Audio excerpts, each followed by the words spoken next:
Howdy everybody from SeaWorld Orlando today. I haven't really been keeping up with the construction of the all-new Penguin Trek roller coaster. For 2024, another B&M ride with 2 launches, another family coaster from B&M, and a brand new model, sit-down model. So the first time that we're gonna see this type of train from B&M, which is pretty exciting. Yeah, the first turn looks done and it looks bigger than expected. So let's go inside and check it out. Check this out, they got rid of all the trees in the parking lot. That's not very environmentally friendly.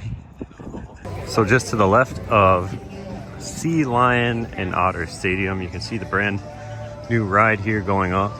This pathway currently blocked off.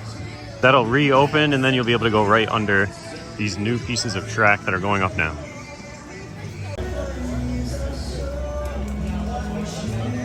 No way, look right there, it's like a wham.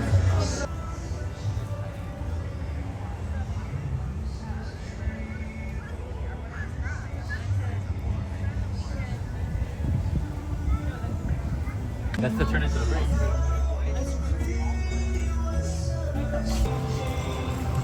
The view of Manta is so clear.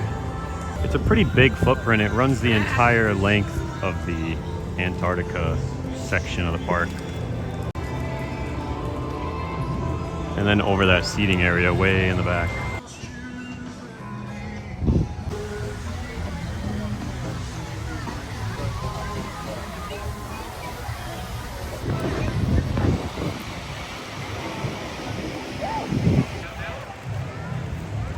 Kraken's also reopened with a new control system, I believe was the reason for the long closure.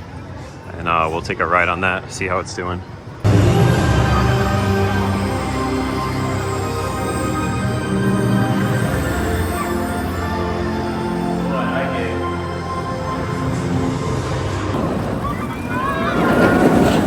Kraken's running good. I think the mid-course is trimming a bit more than before, but great ride.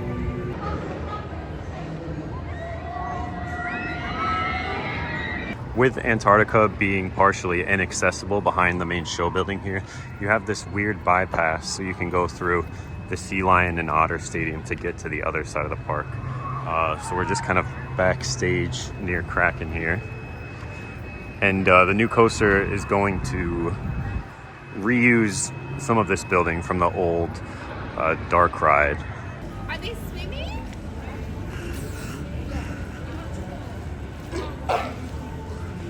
These colors are awesome. This is kind of the colors I expected for Icebreaker across the lake, but I'm happy that there's finally white track being used inside SeaWorld. I'm a really big theming guy, and I think it's very interesting that the final brake runs are really just running right along and over the main pathways. I hope they do something to dress these up, especially the massive show building that is now just totally viewable. We'll see. I don't really expect it from SeaWorld, but I'm hoping that they have something up their sleeves to kind of hide these very just visually unpleasing sections of the layout. A look at the first launch there, you can see how it's pretty steep. It goes up a lot because that pathway underneath is right there. So it's got to get over that. Where the ride re-enters the building here, and also the hole where it exits out. That'll do it from SeaWorld Orlando for this update. We'll be back next month to see more of the track work going up. It should go up semi-quickly now. And we'll see you then. Thank you, as always, for watching. And until next time, see ya.